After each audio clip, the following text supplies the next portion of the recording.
Every Tuesday morning at a bowling alley in Lincolnwood, there are two leagues. One of those leagues has been around for more than 50 years, and one of the members of that league has a son who happens to be a producer for this program. This week, that producer, Jay Shefsky, paid a visit to his mom's bowling league. Here's my $10 for today. Charlene, did you see her throw a ball? This was the first time I'd visited my mom's bowling league, but I already felt like I knew these women. There's Gwen, who's done some modeling. Florence weaves beautiful baskets. Edith had both knees replaced 6 years ago and was back to bowling 3 months later. There's Charlene and Sally, Evelyn and Eva, 14 altogether. Now, they haven't all been bowling together since the 1950s, but some were around in the early days. Actually, it started out the Rogers PTA. Shirley and Lois had kids at Rogers School on the far north side. And for young mothers at the school, the PTA Bowling League was almost a required activity.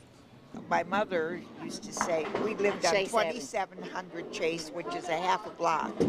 And she said on Tuesday mornings they could rob the whole neighborhood. And no one was home. Nobody was home because everybody was bowling. They bowled at the Howard Bowl on Howard Street, just west of the L-Tracks.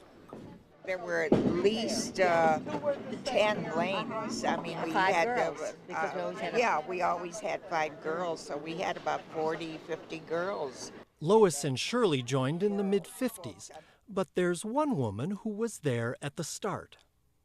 It must have been September of 1950. Loretta has been the team secretary since the beginning. She doesn't bowl anymore, but she rarely misses a Tuesday. My mom was not there in the early days.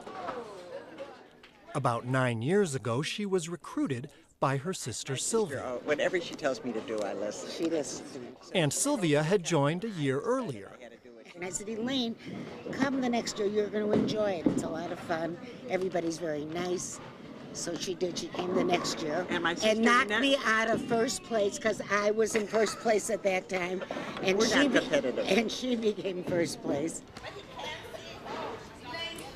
My mom has always been a good bowler. Though in this group, she does have an advantage. At 73, she's one of the youngest. In fact, there's one player who could almost be her mother. Well, I'm going to be 91. Millie just joined about 10 years ago. And she's the youngest. Debbie is 53. We're not serious bowlers, we're fun bowlers. Not only is Millie the oldest bowler in the league, she's also the only one with a bowling shirt. My grandson gave me this for Hanukkah. I think it's darling. The league may not have bowling shirts, but it does have a name. What is the name? Stars and Stripes. Isn't that original? After their kids had graduated from Rogers School, many of the women stayed with the PTA Bowling League.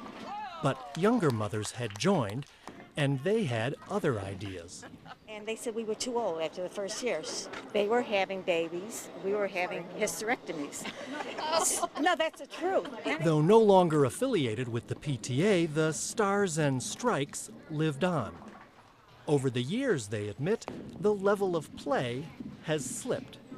I used to bowl 140. I'm a 95 now. Maybe. But still, they wouldn't switch to another sport. Well, skydiving is a little bit too dangerous. Tennis I wasn't able to continue on with.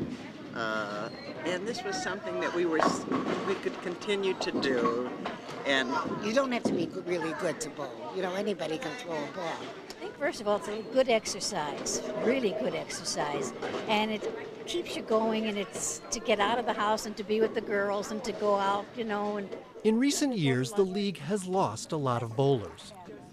Tough as each loss is, it doesn't seem to have dampened the spirit of the Stars and Strikes. How can I bowl? Yes. I mean, I can't. For Chicago Tonight, I'm Jay Shefsky. I'm coming, girls. The Stars and Strikes season continues through the end of April. If you're interested, you're welcome to stop by Size Lanes in Lincolnwood any Tuesday morning.